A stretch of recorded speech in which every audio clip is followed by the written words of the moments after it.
Thanks for tuning in, everybody, and welcome back to your girl, Keeping It Real with the Deja Show. Alright, so we got today's topic is Avenattis Media Blitz. This motherfucker been out there 174 times in 10 weeks. Can you believe that? Michael been interviewed 174 times in 10 weeks. I had to say that again just so y'all can hear me. Alright, let's take it back to President Trump interviewed 30 times. And this is all on CNN. Just one station. Just one network. Yeah. You're going to have Avenattis, this lying-ass lawyer for that hoe, 174 times in 10 weeks. And then you're going to have our president only 30 times? That's some rude shit. Seriously, y'all some fucking haters. CNN talking to you. Well, this Avenattis, he is threatening to sue a Hollywood reporter for a false story report. Well, he has a bankruptcy lien. So you're going to what? You're going to try and sue the reporter for doing his job? Fucking fool. Alright, this nigga also not paying his taxes. Oh, yeah. He's a Democrat, we all know that. He doesn't really care about Stormy Daniels' trial. Nope. He just want to be on TV and try and take down Trump with his evil ass fucking Democratic Party. He has an agenda, alright? He is also a Democratic operative. Oh yeah, did a little bit of cover research on you. Alright, we're gonna roll the clip. Thanks for tuning in, my loves. These folks can't get their story straight. They can't figure out what they want to do. What they should be doing is telling the truth, and they should have told the truth a long time ago. Mr. Giuliani, as recently as a week ago, has been lying to the American people about how this occurred and when it occurred, because according to the disclosure today, it occurred back in 2017. I don't think I ever changed that. The payment to her took place in 2017. The reimbursement was 2017. The reimbursement was 2017. The payment, I think, was 2016. So he wasn't there for it. And Michael Avenattis joins us now in studio. He is, of course, the lawyer representing Stormy Daniels. Also at the table, MSNBC's chief legal correspondent and host of The Beat on MSNBC, Ari Melber. Gentlemen, good morning. Good to see you both. Morning. Michael, just respond to what Rudy Giuliani said right there. Obviously, we had the president at first saying on Air Force One back in April that he knew nothing about the payment. Ask Michael Cohen. Then we heard from Rudy Giuliani a couple of weeks ago that at first saying on Air Force One back in April that he knew nothing about the payment. Ask Michael Cohen. Then we heard from Rudy Giuliani a couple of weeks ago that, in fact, the president did make those payments in installments. What is the truth, as far as you're concerned, as you listen to Giuliani explain what happened?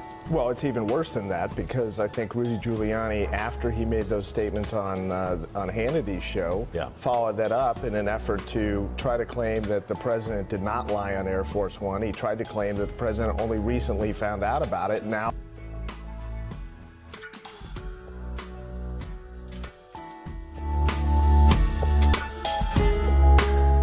there's a new media darling out there. I don't know if you flipped around. A new report finds that Stormy Daniels' attorney, Michael Avenattis, has appeared on CNN 74 times in just 10 weeks. Unbelievable. Here with his reaction, former White House Press Secretary Ari Fleischer. They should start paying him as a CNN contributor at this point. I think that's what the prompt underneath him says, right? But you compare that to the number of times that President Trump was on CNN before he was president. I think it was like 30. Yeah. What's going on here? Well, here's the thing. Look, we've seen this before to a smaller degree. Lawyers come, lawyers go, and they try to get on TV as much as they can. But in this case, I don't see what the lawyering is. He comes across much more as a political operative. And if that's what he wants to do, he's entitled to do that. But his client, she already got the 130,000, spilled the beans. Right. So I don't know what the legal issues are that he's representing, other than he wants to take Donald Trump down. Forget about the fact that he's on the channel. Clearly, the channel is inviting him. Well, see, this is the bigger issue with journalism today. CNN and MSNBC have become oppositional, not factual. And this is one of the reasons that journalism is just splitting, where the country is just going into. Many people trust Fox, many people don't. Many people don't trust CNN and MSNBC. But they're putting him on there as a political advocate, and with the regularity, the frequency that you were just referring to, it's astounding how often they want him. And he has extremely thin skin. Evidently, he's threatening to sue the Hollywood Reporter for a negative story. Fox News has confirmed the State Bar of California investigating him. They're looking to his bankruptcy too. They're also investigating him regarding alleged unpaid taxes. So he's starting to see the other side of being the media darling. They like to find out, where is he from, what has he done? And the bottom line is, most of his clients are Democratic operatives. All true. And this is the reason I think he goes on TV, because he enjoys being more the political operative than the counsel representing a client. But here's the thing. He's a sideshow. The real lawyer here is Bob Mueller. The real issue that the White House deals with is Bob Mueller. What's happening with Michael Cohen and with Michael Avenatti is a sideshow. This is not relevant to the Trump presidency in any serious legal or political way. And so I've never seen somebody who's a sideshow get so much Because TV. the president, his team's been criticized that they've been behind every step of the way when it comes to the Stormy Daniels situation. So with your expertise being a former press secretary, what would you advise their team to do? Do they stay away from, do they not touch this? Ignore him. He is the sideshow. Look, the only threat to the White House is Bob Mueller, and I think that's a receding threat, frankly, because there's no evidence of collusion anywhere. So focus on what's important, and the things that are the sideshows, let them be the sideshows. And probably the most painful thing for Michael Avenatti is to be treated as a sideshow, because he wants to be in the center ring. He wants that phone ringing, and he wants the invites to keep coming. Yeah. All right, thank you. All right, good to see you this morning. All right, thanks. All right.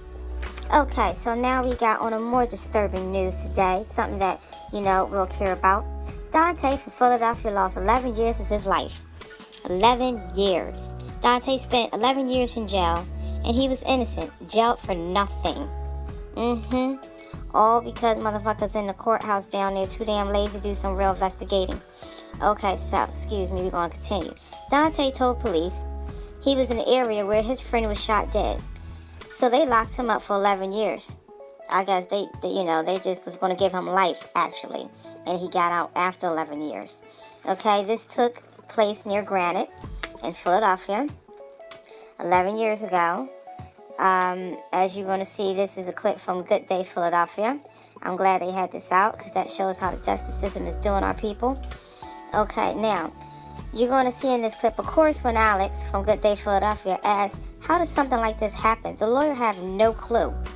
I thought it was paperwork. What's going on? How in the world his lawyer going to say he has no clue how this happened? You have no clue how this man was locked up for 11 years, and meanwhile, there's motherfuckers that been doing murder and, raping, molesting, and they are way before then. I want to know what's going down there. This is ridiculous. Well, this is from Good Day Philadelphia. Welcome home, Donta. Sorry that you had to endure that. Lost 11 years. Couldn't even watch your daughter, all the toddler years. All right, let's continue. Watch this clip. In prison for a crime he did not commit. A Philadelphia man is free. So 29-year-old Donta Patterson got the news he'd been waiting for. He'd been waiting more than a decade to really to hear this news. All charges are dropped against him in the 2007 murder of his friend. Patterson was sentenced to life in prison for the fatal shooting of 18-year-old Antoine Jackson. It was the Pennsylvania Innocence Project, along with Patterson's lawyer, who got his conviction vacated. Dante's sitting right next to us here on the couch. Hi, Donta. How you doing? Good Good to morning. see Good to see you. Good to see you too. Attorney Hayes Hunt is also here. Thank you. You're sitting on a couch that you've watched on TV? Yes. From prison. From prison. So they watch Good Day Philadelphia? Yes. I'll be darned. So they're probably watching you right now. Yeah. Anything you want to say to them? See what's up to all my homies up from the set. Somerset, that's where he was serving his time. And he was mentioned he knows Bus Stop Buddy, right? Yeah, All that. I've been watching him for 11 years. So the ankle bracelet comes off yesterday, Yes. coming out of the courthouse. Where do you go first? I went to go get my daughter from school. Oh, tell us about her. I surprised her from getting off the bus stop, and she was so shocked. She ran from me first. But I bet she was happy to see Yeah, you. she was wasn't happy. She was mad at me at first because I ain't let her know that I was getting off and everything. So she was mad at me at first, but she got over it. Yeah. And how old is she? She's 11 years old. 11 years old. So I know. She was born right when you went in there, or around the time. She was an infant. She was 7.5 months. 7.5 months. Is that what you miss most? My daughter, yeah, she's my everything.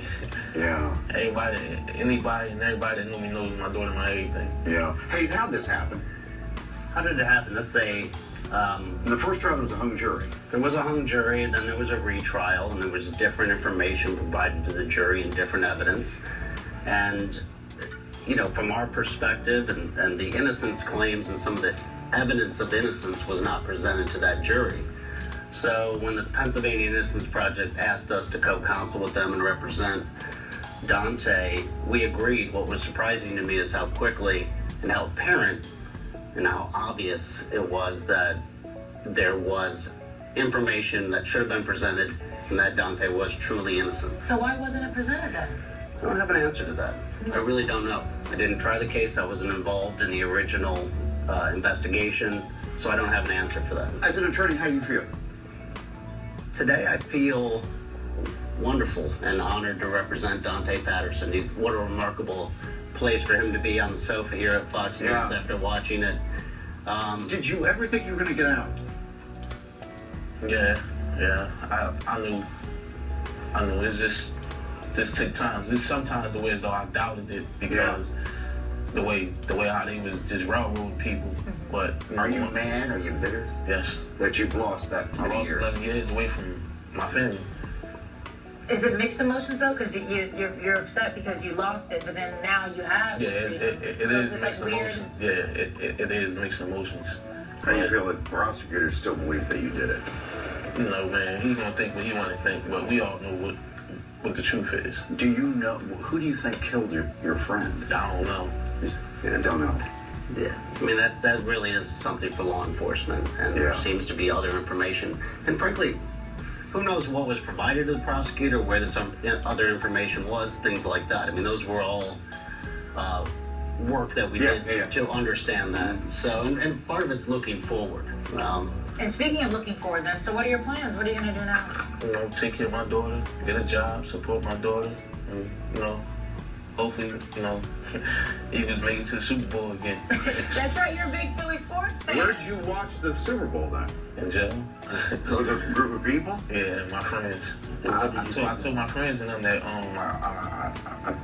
from the beginning I told them, I said, this is my year and it's the Eagles year. And I said, they gonna win the Super Bowl and I'm going home, and that's what happened. And that's what happened. Look at that. Do you have any predictions? predictions? Yeah. You want to make? What about the Phillies and Sixers? Listen, I wanted to go to a Sixers game, but we was gonna go, but you know they ain't in the shower. Well, that's true. Had they just continued in the playoffs, you could have gone. Way to go, Sixers. So you want to get a driver's license? Yeah. When was the last time you were in a car driving? Yesterday. What did that feel like? Felt good. But hold on a second, you didn't have a driver's license. Yeah, that's okay. Yeah, real time. Probably should have Fifth Amendment. Fifth Amendment down. Where's the first place you want to drive? The first place I want to drive, anywhere. Just anywhere. Just anywhere. Just to get away. Just anywhere to get away. Okay. Anywhere but Somerset. Yeah. Anywhere but Somerset. Good to see you. Thank you. All right. Nice meeting you. Thank you.